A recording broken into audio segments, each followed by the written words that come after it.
All right, let's bring the energy here. Here we go. In 5, 4, 3, 2, and 1. And what word starts with F and ends in UCK? That word would be fire truck. Welcome, everyone, to this episode of the Real Leaders Podcast. I'm your host, Kevin Edwards. Joining us today is the founder and CEO of Fire Department Coffee, Mr. Luke Schneider. Luke, thanks for being with us today. Hey, thanks for having me, Kevin. Appreciate it. So let's just take a look at the resume really quick here, Luke. I've got Navy veteran, firefighter, check, coffee roaster. How does this story go? So I started drinking coffee when I was in the Navy to stay awake, and that's how my love for caffeine started. In the fire service, everybody drinks coffee. You sit around the table at the fire station, you drink coffee pretty much all day. And I pretty much it's just an essential to stay awake and keep going. My wife is really the one who got me into craft of coffee and trying different blends, and really opened my eyes to what was out there in the coffee world. And her and I started brewing coffee and roasting coffee together. And it just all started there with a love for coffee and a passion for it. And it's kind of just developed into a brand and a company that is now growing internationally. So what's your wife's name? Kate Schneider. Kate. Okay. So Kate was the story behind the coffee. And then now it's growing internationally. I was checking out the website. I saw someone purchase something from Germany.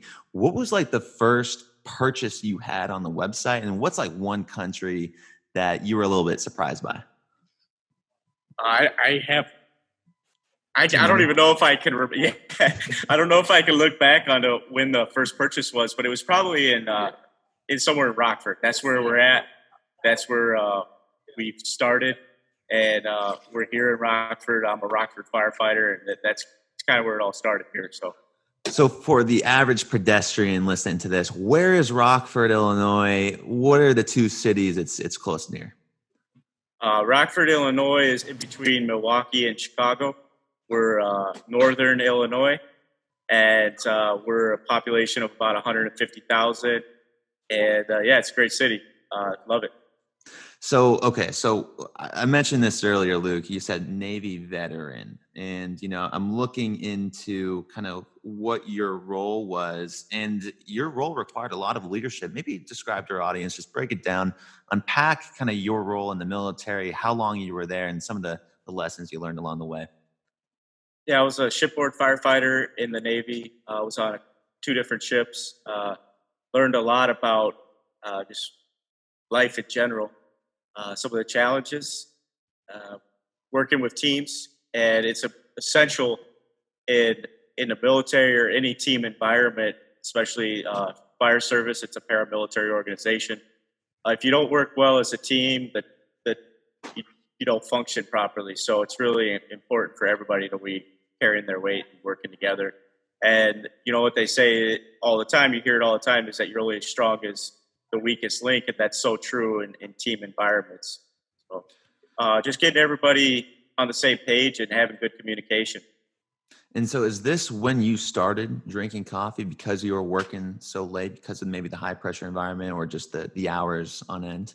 The hours, working sometimes 18 hours straight, getting, taking 30-minute naps just to get through whatever job or evolution that we were doing. And that's how it started, really. It's an essential. And what were you drinking at that time? What type of coffee were you into? I don't know, some sort of military grade. Yeah. Not really good, not good coffee. So that's what I was used to before, my wife really got me into drinking better coffee and then making it ourselves. And so you go from Virginia to Rockford, I'm assuming. Maybe you had a couple stops along the way, but that's what's on the resume for me to see and me to tell and explain. And now you're in Rockford and you're working for this fire department. What was that transition like? What's the lifestyle of a firefighter? The transition was actually pretty smooth because it's a paramilitary organization. So you're working as a team. it's really cool. I love it. The transition from military to civilian was, I would say, it wasn't, for me, it wasn't as difficult that it is for some. But being a firefighter, you never know what you're going to run into each day. So it's exciting. It's adventurous. Get to help people. I really love doing it. And now, are you still a firefighter, or are you solely dedicated to fire department hobby? I'm still a firefighter, still a full-time firefighter paramedic for the city of Rockford. Okay, so are you in the fire department, the firehouse right now? No. Okay, you're not. Okay. Does it sound like I am? No, I was just No. wondering it. No, yeah. Okay. So, well, what's been going on right now? Like, what's the chatter amongst all the first responders, during the COVID-19 quarantine right now? It's definitely changed how we operate. How we go on calls, and it's just, I think this is going to change a lot of things for the future, for how not just fire departments, but how companies operate. And, it definitely is a reality check on something that I think a lot of people didn't see coming. So When, a big talk from everyone has been saying, the heroes of this have been first responders as well as the medical workers. When you hear that, what do you think? I think that there's a lot of people that I don't really try to think of it that way. I appreciate that, but I'm grateful to have a job right now, and to still have a steady income, and my heart really goes out to people that aren't in that same situation. Same with the business. We're a coffee company, so we're a food manufacturing company, and we're able to still roast coffee, and there's a lot of business owners that are being forced to shut down, and employees that are out of work. So my heart really goes out to those people and the stresses and struggles that they must be going through. And there's so many people that are out there on the front lines right now, first responders, healthcare providers, truck drivers, people that work in grocery stores. And so everybody's job is important. And as a society, we need everybody to do their job for us to all function. And so I just look at what we do as a piece of that. And I feel honored to be able to go out there and assist people in some of their, hard times that they're going through, and be able to help and do my job. So love that. Just doing your job. And so I've what's really impressed me have been a lot of the corporate sponsors that are, stepping up big time, providing food to the first responders, providing food to medical workers, and kind of integrating that into the marketing, as well as really taking on a social problem in a constructive way. Now, your business is no different. I mean, you are donating, it was at 10 or 20% of the proceeds to firefighters and first responders. Is that correct? Is that what's yes, we donate 10% of our net proceeds. 10% of your net proceeds. And so how does that money contribute to, the firefighting community and the first responder community as a whole? So we focused on. There's so many areas that we feel need help, but one area that we wanted to focus in on with our charitable efforts was injured and ill firefighters and first responders. We felt like that was something that really needed more of. One of the things that really opened my eyes was a friend of mine. His name's Damien, and he reached out to us via Facebook and sent a video of him walking. And he's going through a rehab, and he was telling his story about how he had his spinal cord crushed. He was on a wildland fire. A tree fell on him, crushed his back. He was told he would never walk again. And, here he is working to walk, and I asked him, I said, wow, how can we help, and he's like, man, I really just wanted to share some good news to a bad story, and got to know Damien a little bit more and hear his story, and just like his experience of being hurt on the job, and you're in this family that's a brotherhood and sisterhood, and when you're at the fire station, it's like another family, and you're a part of this, and then when something happens where you get sick or injured and you're no longer there, it changes your life, and you have this community that is there, but it's not the same anymore, or at least I feel like that's how a lot of them feel when they get sick and injured. And so we wanted to. There's so many areas that we feel that we want to like grow this charitable efforts, but creating a community so that they can stay connected.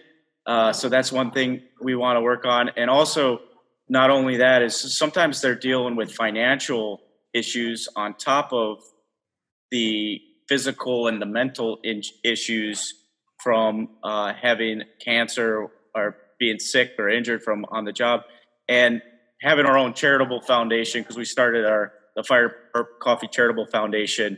It's been last year we started that. And if we need to, if there's a firefighter or first responder who's struggling to pay their rent or something like that, we can actually be able to help them with that. And so that's our focus. And I think we're trying to have as much impact as we can, but there's so much need there. So that's where we're wanting to focus with our charitable efforts. Well, what's been like the feedback from the community, and have you seen it, this feedback, this actual intention to bring good news to a bad situation? Have you seen that also reflect in your business results as well? Are you making more sales, or has there been an increase in demand?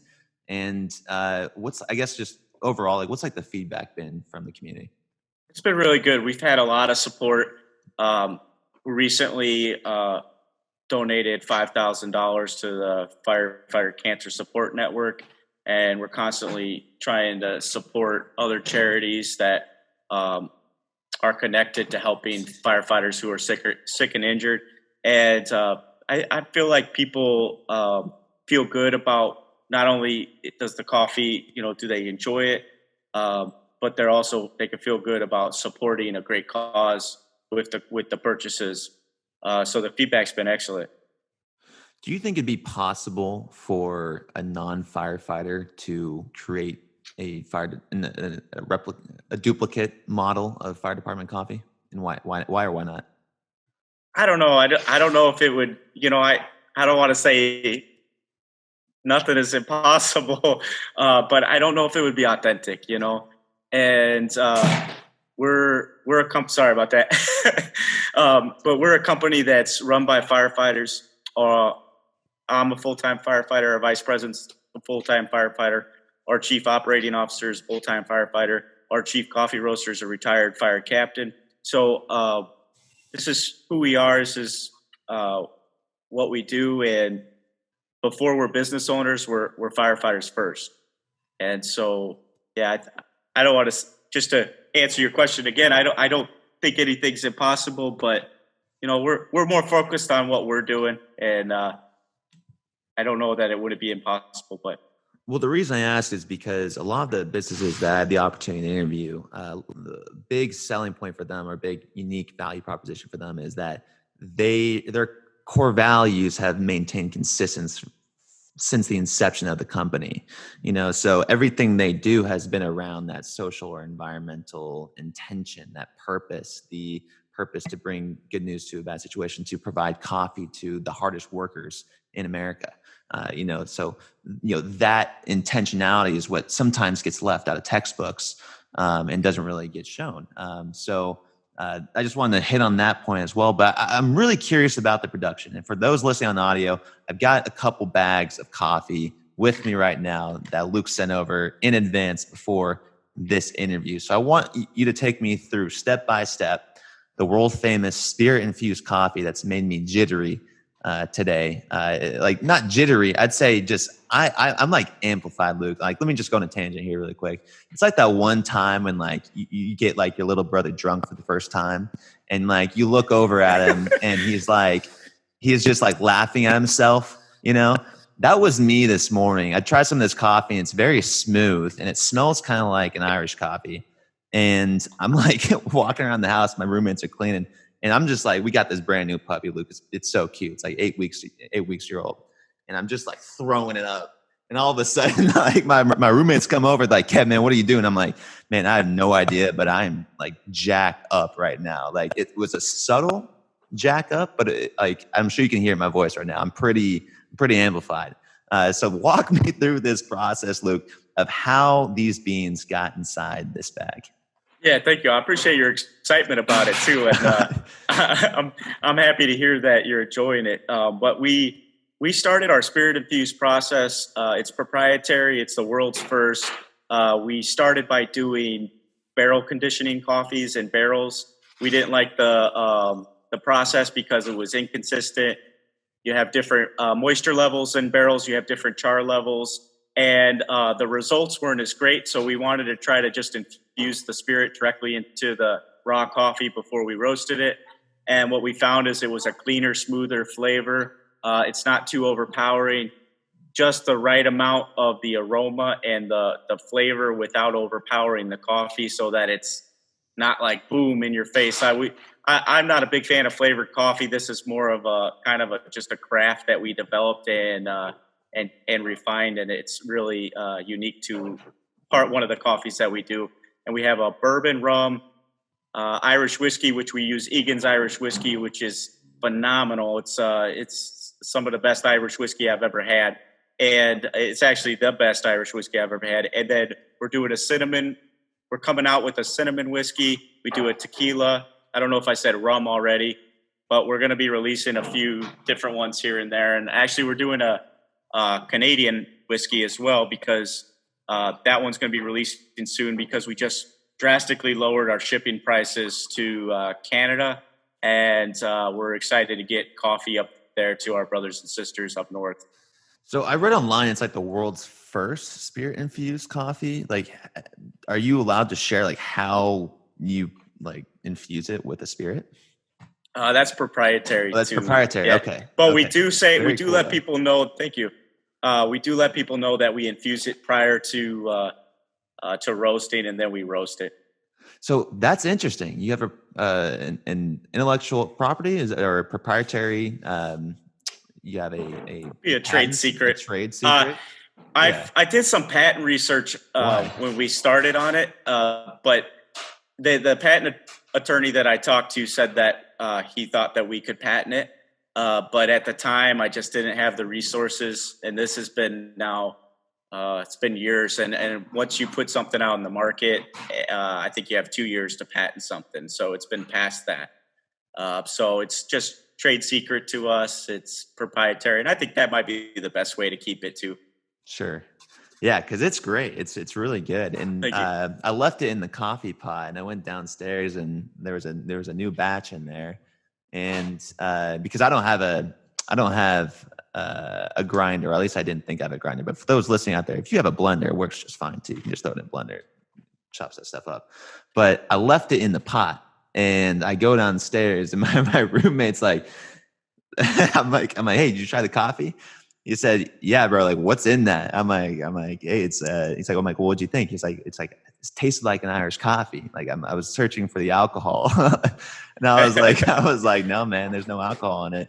And he was seriously questioning the validity of my statement. But yeah, overall, very awesome. Good. Anyway, I just want to give a shout out quick. I got the dark roast here. I got the medium roast. But by far, my favorite is definitely the spirit infused. But that's pretty cool. So maybe I'm just curious, like, what are the similarities between being a leader, for a first responding group versus being a leader of an organization, a business? I think the biggest thing is working as a team, and as a military veteran, anyone in the military knows that you have to work as a team to function. It's the same in the fire service as a first responder. You got to work as a team, and every team member needs to know their job, and you focus on your job and how you do the best at it and how you support your team members. And I think that's that carries over to the business is you're only as strong as the team. And so it's not one person who carries the weight, it's together we carry the weight. And how does the firefighter schedule work with running a company? Do most firefighters have a second job? I know a lot of firefighters who have something they do on the side because a lot of I know my schedule. I work 24 hours on, 48 off, and there's a lot of firefighters that work similar schedules.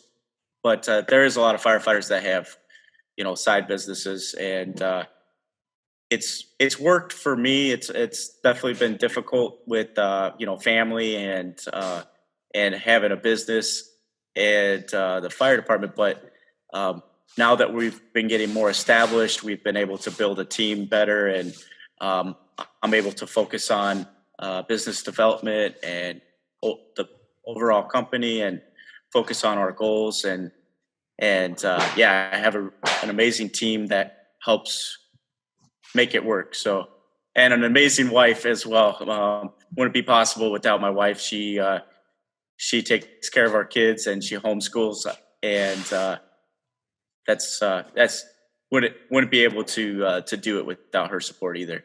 Well, that's what I was going to ask. I was going to ask about Kate, and I was also going to ask about like how you have the time to learn these business concepts. I mean, this takes a lot of time, a lot of practice. What's been helpful for you? Has it been mentors? Has it been courses? How have you learned these things? And I guess, how do you balance everything? Yeah, it's definitely been helpful. I've been really blessed to have a lot of great people that have been around me. I've got a lot of just great friends who are in business or business development. My dad has been a lot of help. He's a good mentor to me, and I've had a lot of really good people who could give me advice, and that's definitely been helpful. In terms of, I mean, you help out a lot of different people and in a lot of different times right now, especially like right now. How have these people impacted you? In lots of ways. That's a hard answer because there's so many ways that I've been impacted by the people around me, helping me to think about my decisions, and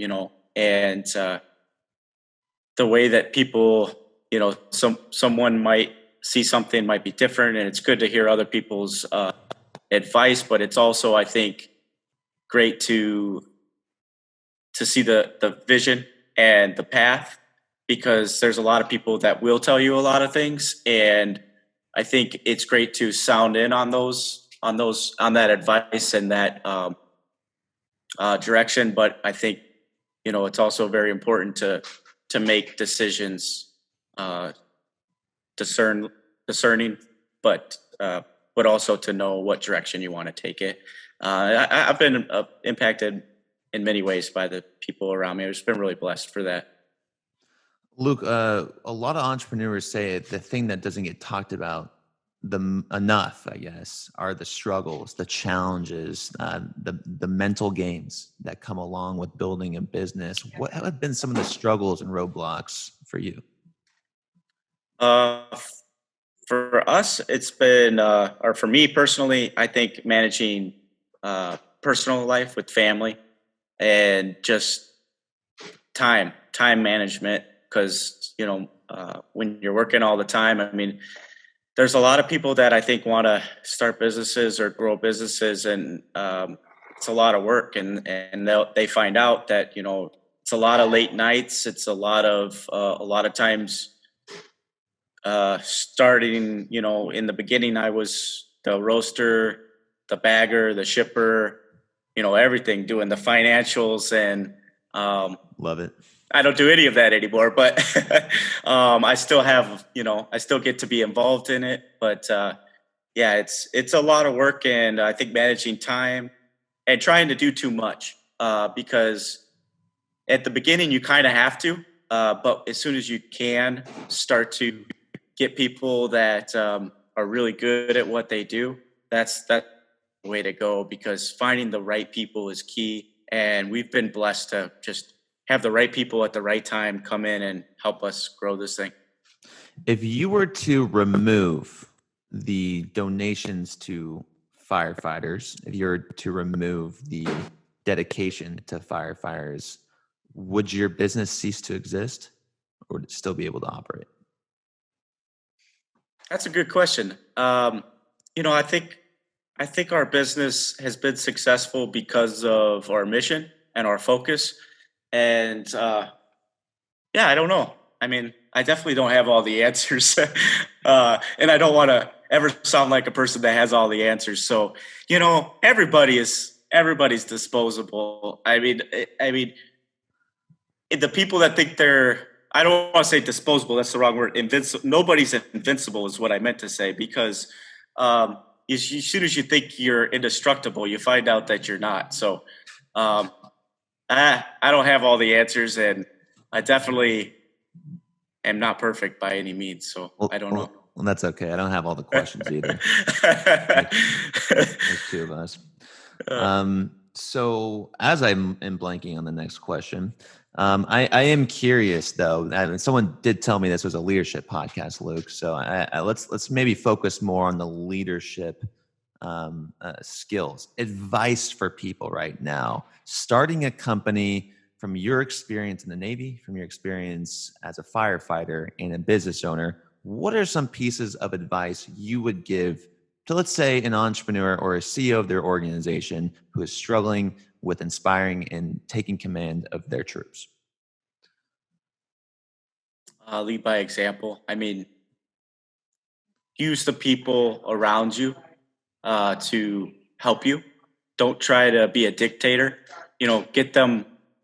Get them to be a part of the what you're doing, the movement, because you try to go all around and just tell people what you want and dictate, then it's just, it doesn't make it fun for other people. So I think being a good leader means getting people to have the same, be working towards the same purpose, Mm.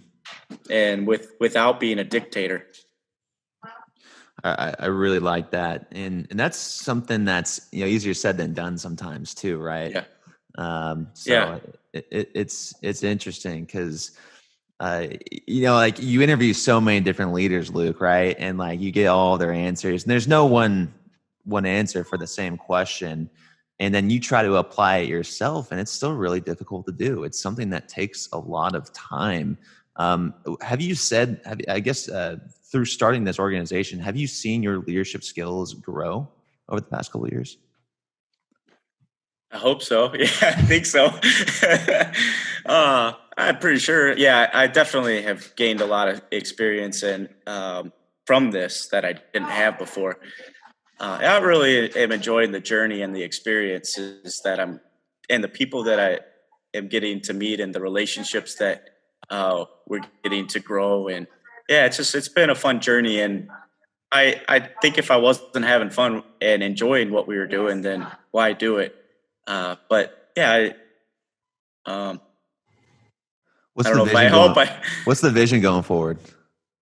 the vision, just keep growing and keep building it. The more that we can grow and build, and the more impact we can have. So we want to continue. Coffee is what we do. I mean, we're a business. We're definitely not trying to tell people, that. I mean, we're a business. We're focused on growing, but the more that we grow, also the more impact we can have, and the more we can do and give back as well. So I don't know. I'm taking it at a day at a time, um, focusing on our core of what we've been best at, and that's making coffee and e-commerce. So e-commerce is really our space that we've been focused on.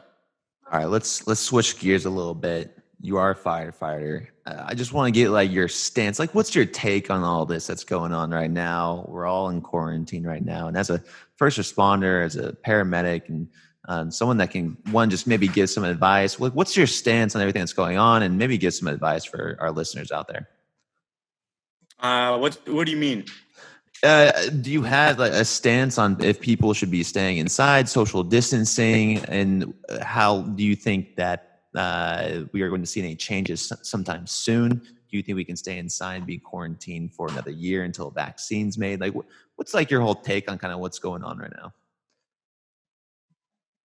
My whole take on it is that try not to worry about it. You can only do what you can do. I mean, I'm not going to speculate all day and think about what could happen. I think we got to be wise and we got to be smart. We got to take precautions, but not worry.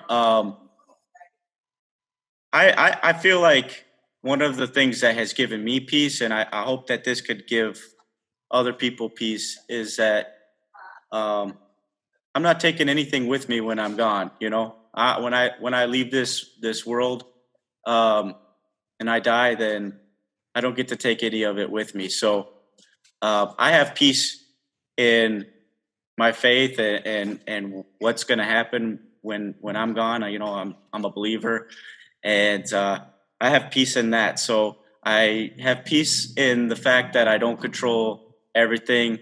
And as soon as I try to control the situation and think I know it all, then I'll be proven that I'm not in control. So I just think that let's take it a day at a time. Let's be wise. Let's listen to the people. That's what people are saying. I think make sure we follow what the CDC is saying and taking all the precautions we can. And that's what we're doing, and that's all we could do. So I'm not a doctor, and I'm not an epidemiologist or anything like that. So other than that, I'll try to be cautious, and definitely here at the company, we're taking all the precautions we possibly can. I love that. Control what you can control.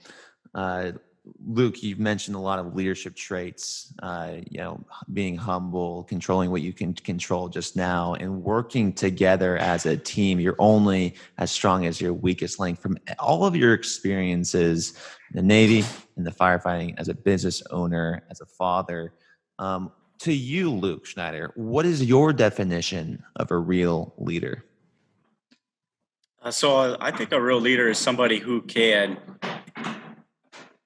build a team and fulfill the mission of that team by getting the team to support it and seeing the vision and seeing what the mission is, so that you guys can accomplish it together, and not by doing the opposite of that and telling people what to do just because that's the way it's going to be and you're going to do that. I think you want to get the support of the people around you and do it as a team, because that's the way I think we should be thinking. Amazing. Well, Luke, I appreciate you coming on the show. I appreciate you sending me some fire coffee. It was amazing today. And for all the folks listening out there, we hope you enjoyed this interview as much as we did. And so with that being said, for Luke Schneider, I'm Kevin Edwards, asking you to go out there, fulfill the mission of a team, and always, folks, keep it real. Thanks, Luke. Appreciate it. Thanks, Kevin. Appreciate it.